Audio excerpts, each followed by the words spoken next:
SFJ Canada ਵਿੱਚ ਮੁੜ referendum ਦੀ ਕਰ ਰਿਹਾ ਤਿਆਰੀ, ਸਖਤ ਐਕਸ਼ਨ ਦੀ ਰੌ ਵਿੱਚ ਭਾਰਤ। ਖਾਲਿਸਤਾਨ ਸਮਰਥਕ ਹਰਦੀਪ ਸਿੰਘ ਨਿੱਜਰ ਦੇ ਕਤਲ ਮਾਮਲੇ ਵਿੱਚ ਕੈਨੇਡੀਅਨ ਪ੍ਰਧਾਨ ਮੰਤਰੀ ਜਸਟਿਨ ਟਰੂਡੋ ਦੇ ਬਿਆਨ ਤੋਂ ਉਤਸ਼ਾਹਤ ਸਿੱਖਸ ਫਾਰ ਜਸਟਿਸ ਅਗਲੇ ਸਾਲ ਪੂਰੇ ਕੈਨੇਡਾ ਵਿੱਚ ਖਾਲਿਸਤਾਨ ਜਨਮਤ ਸੰਗ੍ਰਹਿ ਦੀ ਯੋਜਨਾ ਬਣਾ ਰਿਹਾ ਹੈ। ਇਹ ਪ੍ਰਕਿਰਿਆ 2025 ਤੱਕ ਜਾਰੀ ਰਹੇਗੀ ਕਿਉਂਕਿ ਕੈਨੇਡਾ ਵਿੱਚ ਅਗਲੇ ਸਾਲ ਚੋਣਾਂ ਹੋਣ ਦੀ ਉਮੀਦ ਹੈ ਤਾਂ ਕਿ ਸੰਭਾਵਿਤ ਰੂਪ ਨਾਲ ਅਗਲੇ ਸਾਲ ਹੋਣ ਜਾ ਰਹੀਆਂ ਚੋਣਾਂ 'ਚ greater Toronto GTA metro Vancouver ਖੇਤਰਾਂ ਵਿੱਚ ਪ੍ਰਭਾਵਿਤ ਕੀਤਾ ਜਾ ਸਕੇ। ਇਸ ਦੇ ਅਧੀਨ 29 ਅਕਤੂਬਰ ਦਾ ਪੜਾਅ ਬ੍ਰਿਟਿਸ਼ ਕੋਲੰਬੀਆ ਦੇ ਸਰੀ 'ਚ ਵੀ ਸ਼੍ਰੀ ਗੁਰੂ ਨਾਨਕ ਸਿੱਖ ਗੁਰਦੁਆਰਾ ਵਿੱਚ ਆਯੋਜਿਤ ਕੀਤਾ ਜਾਵੇਗਾ, ਜਿਸ ਦੀ ਅਗਵਾਈ 18 ਜੂਨ ਨੂੰ ਮਾਰੇ ਜਾਣ ਤੱਕ ਨਿੱਜਰ ਨੇ ਕੀਤੀ ਸੀ।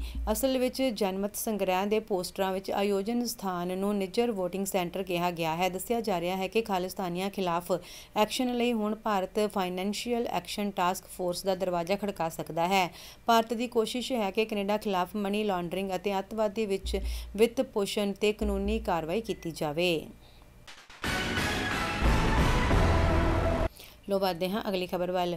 ਨਹੀਂ ਰੁਕ ਰਿਹਾ ਸਿਲਸਿਲਾ, ਕੈਨੇਡਾ ਵਿੱਚ ਇੱਕ ਹੋਰ ਪੰਜਾਬੀ ਨੌਜਵਾਨ ਨੇ ਤੋੜਿਆ ਦਮ। ਕੈਨੇਡਾ ਵਿੱਚ ਪੰਜਾਬੀ ਨੌਜਵਾਨਾਂ ਦੀਆਂ ਮੌਤਾਂ ਦਾ ਸਿਲਸਿਲਾ ਰੁਕਣ ਦਾ ਨਾਮ ਨਹੀਂ ਲੈ ਰਿਹਾ।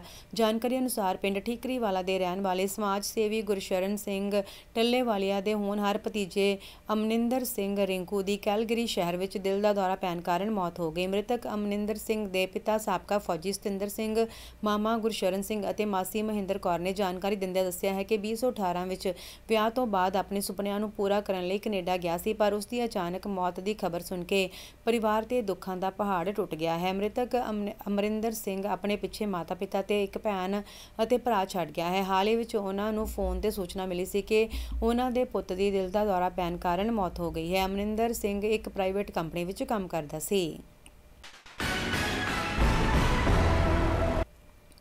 ਲੋ ਵਧਦੇ ਹਾਂ ਅਗਲੀ ਖਬਰ ਵੱਲ। ਵਿਵਾਦ ਕਾਰਨ ਕੈਨੇਡਾ 'ਚੋਂ 20% ਭਾਰਤੀ ਵਿਦਿਆਰਥੀ ਕਰ ਸਕਦੇ ਹਨ ਹਿਜਰਤ, UK ਤੇ ਆਸਟ੍ਰੇਲੀਆ ਬਣੇ ਪਸੰਦ।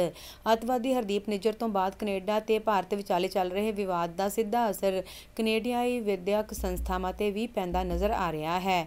Canadian bureau for international education ਦੀ ਇੱਕ ਰਿਪੋਰਟ ਵਿੱਚ ਕਿਹਾ ਗਿਆ ਹੈ ਕਿ 2023 ਲਈ ਕੈਨੇਡੀਆਈ ਯੂਨੀਵਰਸਿਟੀਆਂ ਤੇ ਨਜ਼ਰ ਰੱਖਣ ਵਾਲੇ 20% ਭਾਰਤੀ ਵਿਦਿਆਰਥੀਆਂ ਨੇ ਆਪਣੀ ਪੜ੍ਹਾਈ ਅਜੇ ਅੱਗੇ ਪਾਉਣ ਦਾ ਫੈਸਲਾ ਕੀਤਾ ਹੈ। ਹਾਇਰ ਐਜੂਕੇਸ਼ਨ ਦੀ ਇੱਕ ਹੋਰ ਰਿਪੋਰਟ ਵਿੱਚ ਵੇਖਿਆ ਗਿਆ ਹੈ ਕਿ ਕੁਝ ਭਾਰਤੀ ਵਿਦਿਆਰਥੀ ਡਿਪਲੋਮੈਟਿਕ ਵਿਵਾਦ ਕਾਰਨ UK ਜਾਂ ਆਸਟ੍ਰੇਲੀਆ ਵਿੱਚ ਟ੍ਰਾਂਸਫਰ ਹੋਣ ਤੇ ਵਿਚਾਰ ਕਰ ਰਹੇ ਹਨ। ਇੱਕ ਮੀਡੀਆ ਰਿਪੋਰਟ ਵਿੱਚ ਕਿਹਾ ਗਿਆ ਹੈ ਕਿ ਸਿਰਫ 2022 ਵਿੱਚ ਭਾਰਤੀ ਵਿਦਿਆਰਥੀਆਂ ਨੇ ਕੈਨੇਡਾ ਦੀ ਅਰਥ ਵਿਵਸਥਾ ਵਿੱਚ $17 ਬਿਲੀਅਨ ਤੋਂ ਵੱਧ ਦਾ ਨਿਵੇਸ਼ ਕੀਤਾ ਸੀ, ਜੋ ਵਿਦਿਆਰਥੀਆਂ ਦੀ ਟਿਊਸ਼ਨ ਫੀਸ ਤੇ ਲੱਖਾਂ ਡਾਲਰ ਦੇ ਬਰਾਬਰ ਹੈ। ਰਿਹਾਇਸ਼, ਭੋਜਨ, ਟਰਾਂਸਪੋਰਟ ਤੇ ਸੱਭਿਆਚਾਰਕ ਸੈਰ ਸਪਾਟਾ ਵਰਗੇ ਖਰਚਿਆਂ ਦਾ ਤਾਂ ਰਿਪੋਰਟ ਵਿੱਚ ਜ਼ਿਕਰ ਹੀ ਨਹੀਂ ਹੈ। ਕੈਨੇਡਾ ਵਿੱਚ ਭਾਰਤੀ ਵਿਦਿਆਰਥੀ ਕੌਮਾਂਤਰੀ ਵਿਦਿਆਰਥੀ ਭਾਈਚਾਰੇ ਦੀ ਰੀੜ ਮੰਨੇ ਜਾਂਦੇ ਹਨ। ਕੁੱਲ ਵਿਦੇਸ਼ੀ ਵਿਦਿਆਰਥੀਆਂ ਦੀ ਗਿਣਤੀ ਵਿੱਚ ਭਾਰਤ ਦੀ ਹਿੱਸੇਦਾਰੀ 40% ਦੇ ਲਗਭਗ ਹੈ। ਲੋ ਵਧਦੇ ਹਾਂ ਅਗਲੀ ਖਬਰ ਵੱਲ। ਕੈਨੇਡਾ ਭਾਰਤੀ ਮੂਲ ਦੇ Jagdeep Singh Bachher university of Waterloo ਦੇ 12ਵੇਂ ਚਾਂਸਲਰ ਨਿਯੁਕਤ। ਭਾਰਤੀ ਮੂਲ ਦੇ ਜਗਦੀਪ ਸਿੰਘ ਬਛੇਰ ਕੈਨੇਡਾ ਦੀ ਇੱਕ ਨਾਮੀ ਸੰਸਥਾ ਯੂਨੀਵਰਸਿਟੀ ਆਫ ਵਾਟਰਲੂ ਦੇ 12ਵੇਂ ਚਾਂਸਲਰ ਨਿਯੁਕਤ ਕੀਤੇ ਗਏ ਹਨ। ਯੂਨੀਵਰਸਿਟੀ ਆਫ ਵਾਟਰਲੂ ਕੈਨੇਡਾ ਦੀਆਂ ਚੋਟੀ ਦੀਆਂ ਯੂਨੀਵਰਸਿਟੀਆਂ ਵਿੱਚੋਂ ਇੱਕ ਹੈ, ਜਿੱਥੇ ਹਰ ਸਾਲ ਤਕਰੀਬਨ 42,000 ਦੇ ਕਰੀਬ ਵਿਦਿਆਰਥੀ ਪੜ੍ਹਨ ਲਈ ਆਉਂਦੇ ਹਨ। ਵਾਟਰਲੂ ਯੂਨੀਵਰਸਿਟੀ ਐਕਸਪੈਰੀਮੈਂਟਲ ਲਰਨਿੰਗ ਲਈ ਕੈਨੇਡਾ ਵਿੱਚ ਪਹਿਲੇ ਨੰਬਰ ਦੀ ਯੂਨੀਵਰਸਿਟੀ ਮੰਨੀ ਜਾਂਦੀ ਹੈ। ਜਗਦੀਪ ਸਿੰਘ ਦੀ ਗੱਲ ਕਰੀਏ ਤਾਂ ਉਹਨਾਂ ਵੱਲੋਂ ਵਾਟਰਲੂ ਯੂਨੀਵਰਸਿਟੀ ਤੋਂ ਹੀ bachelor of applied science management science, PhD management science ਦੀਆਂ ਡਿਗਰੀਆਂ ਪ੍ਰਾਪਤ ਕੀਤੀਆਂ ਗਈਆਂ ਹਨ। ਇਸ ਤੋਂ ਇਲਾਵਾ Jagdeep Singh Bachher university of California ਵਿੱਚ ਮੁੱਖ ਨਿਵੇਸ਼ ਅਧਿਕਾਰੀ ਅਤੇ ਉਪ ਪ੍ਰਧਾਨ ਵੀ ਹਨ, ਜਿੱਥੇ ਉਹ $164 ਬਿਲੀਅਨ ਦੇ ਨਿਵੇਸ਼ ਪੋਰਟਫੋਲੀਓ ਦੀ ਨਿਗਰਾਨੀ ਕਰਦੇ ਹਨ। ਚਾਂਸਲਰ ਵਜੋਂ ਆਪਣੀ ਨਵੀਂ ਭੂਮਿਕਾ ਵਿੱਚ ਉਹ ਯੂਨੀਵਰਸਿਟੀ ਦੇ ਮੁਖੀ ਵਜੋਂ ਸੰਸਥਾ ਲਈ ਇੱਕ ਮੁੱਖ ਅੰਬੈਸਡਰ ਹੋਣਗੇ। ਲੋ ਵਧਦੇ ਹਾਂ ਅਗਲੀ ਖਬਰ ਵੱਲ। ਕੈਨੇਡਾ ਜਾਣ ਦੇ ਚਾਹਵਾਨ ਪੰਜਾਬੀਆਂ ਨੂੰ ਝਟਕਾ, ਸਰਕਾਰ ਨੇ ਜਾਰੀ ਕੀਤਾ ਵੱਡਾ ਬਿਆਨ। ਕੈਨੇਡਾ ਜਾਣ ਦੇ ਚਾਹਵਾਨ ਪੰਜਾਬੀਆਂ ਦੇ ਲਈ ਅਹਿਮ ਖਬਰ ਹੈ। ਕੈਨੇਡਾ ਨੇ ਕਿਹਾ ਹੈ ਕਿ ਭਾਰਤੀਆਂ ਲਈ 38,000 ਵੀਜ਼ਿਆਂ ਵਿੱਚੋਂ ਉਹ ਇਸ ਸਾਲ ਦਸੰਬਰ ਦੇ ਅੰਤ ਤੱਕ ਸਿਰਫ 20,000 ਨੂੰ ਹੀ ਪ੍ਰੋਸੈਸ ਕਰ ਸਕੇਗਾ, ਕਿਉਂਕਿ ਹਾਲ ਹੀ ਵਿੱਚ ਜ਼ਮੀਨੀ ਪੱਧਰ ਤੇ ਸਟਾਫ ਦੀ ਕਮੀ ਕੀਤੀ ਗਈ ਹੈ। CIC ਨਿਊਜ਼ ਦੀ ਰਿਪੋਰਟ ਮੁਤਾਬਿਕ ਇਸ ਹਫ਼ਤੇ ਸਿਟੀਜ਼ਨਸ਼ਿਪ ਅਤੇ ਇਮੀਗ੍ਰੇਸ਼ਨ ਬਾਰੇ ਸਥਾਈ ਕਮੇਟੀ ਦੀ ਮੀਟਿੰਗ ਵਿੱਚ ਇਮੀਗ੍ਰੇਸ਼ਨ ਮੰਤਰੀ ਮਾਰਕ ਮਿਲਰ ਨੇ ने कहा है कि ਭਾਰਤ ਵਿੱਚ ਜ਼ਮੀਨੀ ਵੀਜ਼ਾ ਦਾ ਕੰਮ ਕਰਨ ਦੇ ਲਈ ਹੁਣ ਸਿਰਫ 5 ਮੈਂਬਰ ਹਨ।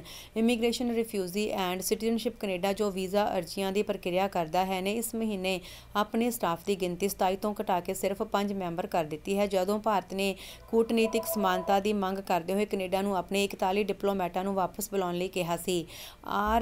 IRCC ਨੂੰ ਹੁਣ ਉਮੀਦ ਹੈ ਕਿ 2024 ਦੀ ਸ਼ੁਰੂਆਤ ਵਿੱਚ ਲਗਭਗ 17,500 ਭਾਰਤੀ ਅਰਜ਼ੀਆਂ ਬੈਕਲੌਗ ਵਿੱਚ ਹੋਣਗੀਆਂ। ਹਾਲਾਂਕਿ ਉਮੀਦ ਦਾ ਸੰਕੇਤ ਦਿੰਦੇ ਹੋਏ ਦੇਸ਼ ਦੇ ਪ੍ਰਮੁੱਖ ਇਮੀਗ੍ਰੇਸ਼ਨ ਵਿਭਾਗ ਦੇ ਸੀਨੀਅਰ ਅਧਿਕਾਰੀਆਂ ਨੇ ਕਿਹਾ ਹੈ ਕਿ ਸਰਕਾਰ 2024 ਦੇ ਸ਼ੁਰੂ ਤੱਕ ਭਾਰਤੀ ਅਰਜ਼ੀਆਂ ਦੇ ਲਈ ਆਮ ਪ੍ਰਕਿਰਿਆ ਵਿੱਚ ਵਾਪਸ ਆਉਣ ਦੇ ਲਈ ਕੰਮ ਕਰ ਰਹੀ ਹੈ।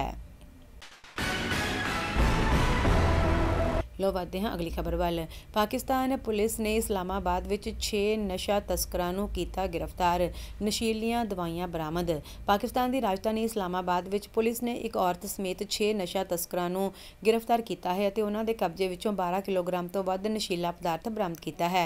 ਪੁਲਿਸ ਨੇ ਇੱਕ ਬਿਆਨ ਵਿੱਚ ਇਹ ਜਾਣਕਾਰੀ ਦਿੱਤੀ। ਸ਼ੁੱਕਰਵਾਰ ਨੂੰ ਬਿਆਨ ਵਿੱਚ ਕਿਹਾ ਗਿਆ ਹੈ ਕਿ ਰਾਜਧਾਨੀ ਪੁਲਿਸ ਨੇ ਖੇਤਰ ਵਿੱਚ ਨਸ਼ਾ ਤਸਕਰਾਂ ਦੀ ਸਰਗਰਮ ਮੌਜੂਦਗੀ ਬਾਰੇ ਇੱਕ ਖੁਫੀਆ ਸੂਚਨਾ ਤੇ ਕਾਰਵਾਈ ਕਰਦੇ ਹੋਏ ਇਸਲਾਮਾਬਾਦ ਦੇ ਬਾਹਰੀ ਇਲਾਕੇ ਵਿੱਚ ਅਪਰਾਧੀਆਂ ਦੇ ਖਿਲਾਫ ਕਾਰਵਾਈ ਸ਼ੁਰੂ ਕੀਤੀ। ਪੁਲਿਸ ਨੇ ਕਿਹਾ ਹੈ ਕਿ ਉਹਨਾਂ ਨੇ ਅੱਤਵਾਦੀਆਂ ਨੂੰ ਫੜਨ ਦੇ ਲਈ ਤਕਨੀਕੀ ਅਤੇ ਮਨੁੱਖੀ ਸਰੋਤਾਂ ਦੀ ਵਰਤੋਂ ਕੀਤੀ ਅਤੇ ਉਹਨਾਂ ਦੇ ਕਬਜ਼ੇ ਵਿੱਚੋਂ 7,000 ਗ੍ਰਾਮ ਹੈਰੋਇਨ ਅਤੇ 5770 ਗ੍ਰਾਮ ਹਸ਼ੀਸ਼ ਬਰਾਮਦ ਕੀਤੀ।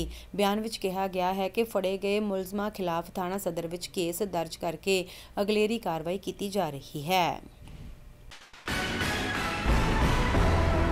ਲੋ ਵਧਦੇ ਹਾਂ ਅਗਲੀ ਖਬਰ ਵੱਲ। ਗ੍ਰੀਨ ਕਾਰਡ ਲਈ ਦਹਾਕਿਆਂ ਤੋਂ ਉਡੀਕ ਕਰ ਰਹੇ ਭਾਰਤੀਆਂ ਨੂੰ ਛੇਤੀ ਮਿਲ ਸਕਦੀ ਹੈ ਖੁਸ਼ਖਬਰੀ। ਜਾਣਨ ਲਈ ਪੜ੍ਹੋ ਇਹ ਖਬਰ। ਅਮਰੀਕਾ ਦੇ ਰਾਸ਼ਟਰਪਤੀ ਦੇ ਅਧਿਕਾਰਿਕ ਨਿਵਾਸ ਅਤੇ ਦਫ਼ਤਰ ਵਾਈਟ ਹਾਊਸ ਨੇ ਗ੍ਰੀਨ ਕਾਰਡ ਅਰਜ਼ੀ ਪ੍ਰਕਿਰਿਆ ਦੇ ਸ਼ੁਰੂਆਤੀ ਪੜਾਅ ਵਿੱਚ ਹੀ ਇੱਕ ਰੋਜ਼ਗਾਰ ਅਥਾਰਟੀ ਦਸਤਾਵੇਜ਼ ਅਤੇ ਹੋਰ ਜ਼ਰੂਰੀ ਯਾਤਰਾ ਦਸਤਾਵੇਜ਼ ਜਾਰੀ ਕੀਤੇ ਜਾਣ ਦਾ ਪ੍ਰਸਤਾਵ ਰੱਖਿਆ ਹੈ। ਜੇਕਰ ਇਸ ਪ੍ਰਸਤਾਵ ਨੂੰ ਰਾਸ਼ਟਰਪਤੀ ਦੀ ਮਨਜ਼ੂਰੀ ਮਿਲ ਜਾਂਦੀ ਹੈ ਤਾਂ ਇਹ ਭਾਰਤੀਆਂ ਸਮੇਤ ਹਜ਼ਾਰਾਂ ਵਿਦੇਸ਼ੀ ਪੇਸ਼ੇਵਰਾਂ ਦੇ ਲਈ ਵੱਡੀ ਰਾਹਤ ਹੋਵੇਗੀ। ਵੱਡੀ ਗਿਣਤੀ ਵਿੱਚ ਵਿਦੇਸ਼ੀ ਪੇਸ਼ੇਵਰ ਖਾਸ ਕਰਕੇ ਭਾਰਤੀ ਅਮਰੀਕੀ ਅਜਿਹੇ ਹਨ ਜਿਨ੍ਹਾਂ ਨੂੰ ਗ੍ਰੀਨ ਕਾਰਡ ਲਈ ਦਹਾਕਿਆਂ ਤੱਕ ਉਡੀਕ ਕਰਨੀ ਪੈਂਦੀ ਹੈ।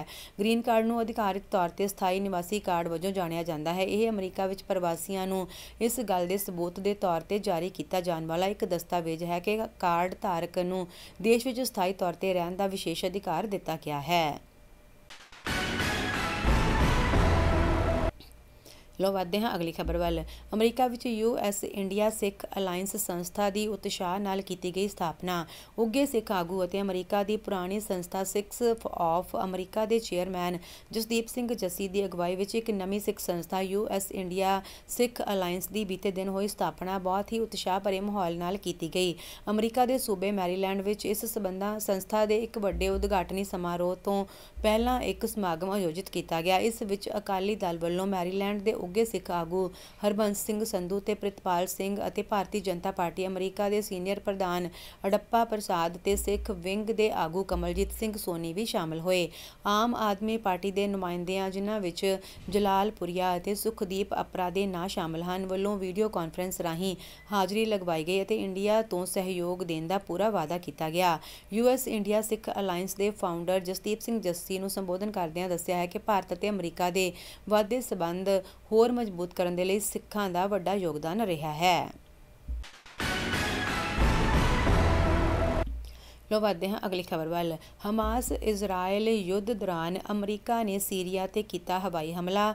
ਕਈ ਅੱਤਵਾਦੀ ਟਿਕਾਣੇ ਕੀਤੇ ਤਬਾਹ। ਇਜ਼ਰਾਈਲ ਹਮਾਸ ਜੰਗ ਦੇ ਵਿਚਾਲੇ ਅਮਰੀਕਾ ਨੇ ਹੁਣ ਸੀਰੀਆ ਤੇ ਹਵਾਈ ਹਮਲਾ ਕਰ ਦਿੱਤਾ ਹੈ। ਅਮਰੀਕੀ ਫੌਜੀ ਜਹਾਜ਼ਾਂ ਨੇ ਪੂਰਬੀ ਸੀਰੀਆ 'ਚ ਈਰਾਨ ਸਮਰਥਿਤ ਅੱਤਵਾਦੀ ਸਮੂਹਾਂ ਤੇ ਹਮਲਾ ਕੀਤਾ ਹੈ। ਇਹਨਾਂ ਸਮੂਹਾਂ ਨੇ ਹਾਲ ਹੀ ਵਿੱਚ ਇਰਾਕ ਅਤੇ ਸੀਰੀਆ ਵਿੱਚ ਅਮਰੀਕੀ ਸੈਨਿਕਾਂ ਤੇ 1 ਦਰਜਨ ਤੋਂ ਵੱਧ ਰਾਕੇਟ ਅਤੇ ਡਰੋਨ ਹਮਲੇ ਕੀਤੇ ਸਨ। ਪੈਂਟਾਗਨ ਦੀ ਰਿਪੋਰਟ ਮੁਤਾਬਿਕ ਇਹਨਾਂ ਹਮਲਿਆਂ ਵਿੱਚ 20 ਤੋਂ ਵੱਧ ਅਮਰੀਕੀ ਫੌਜੀ ਜ਼ਖਮੀ ਹੋਏ ਸਨ। ਸੀਰੀਆ ਤੇ ਇਹ ਏਅਰ ਸਟ੍ਰਾਈਕ ਉਹਨਾਂ ਹਮਲਿਆਂ ਦਾ ਜਵਾਬ ਹੈ। ਰੱਖਿਆ ਸਕੱਤਰ ਲੋਇਡ ਐਸਟਨ ਨੇ ਕਿਹਾ ਹੈ ਕਿ ਅੱਜ ਰਾਸ਼ਟਰਪਤੀ ਜੋ ਬਾਈਡਨ ਦੇ ਨਿਰਦੇਸ਼ਾਂ ਤੇ ਅਮਰੀਕੀ ਫੌਜੀ ਬਲਾਂ ਨੇ ਪੂਰਬੀ ਸੀਰੀਆ ਵਿੱਚ ਈਰਾਨ ਦੇ ਇਸਲਾਮਿਕ ਰੈਵੋਲਿਊਸ਼ਨਰੀ ਗਾਰਡ ਕੋਰ ਅਤੇ ਸੰਬੰਧਿਤ ਸਮੂਹਾਂ ਨੂੰ ਨਿਸ਼ਾਨਾ ਬਣਾ ਕੇ ਹਮਲਾ ਕੀਤਾ। ਉਹਨਾਂ ਕਿਹਾ ਹੈ ਕਿ 17 ਅਕਤੂਬਰ ਤੋਂ ਸ਼ੁਰੂ ਹੋਏ ਈਰਾਨ ਸਮਰਥਿਤ ਮਿਲਸੀਆ ਸਮੂਹਾਂ ਦੁਆਰਾ ਇਰਾਕ ਅਤੇ ਸੀਰੀਆ ਵਿੱਚ ਅਮਰੀਕੀ ਸੈਨਿਕਾਂ ਵਿਰੁੱਧ ਚੱਲ ਰਹੇ ਹਮਲਿਆਂ ਦਾ ਇਹ ਜਵਾਬ ਹੈ।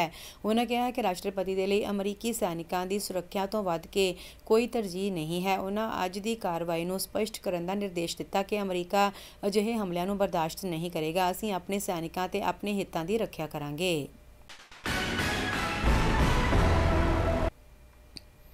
ਲੋ ਵਧਦੇ ਹਾਂ ਅਗਲੀ ਖਬਰ ਵੱਲ।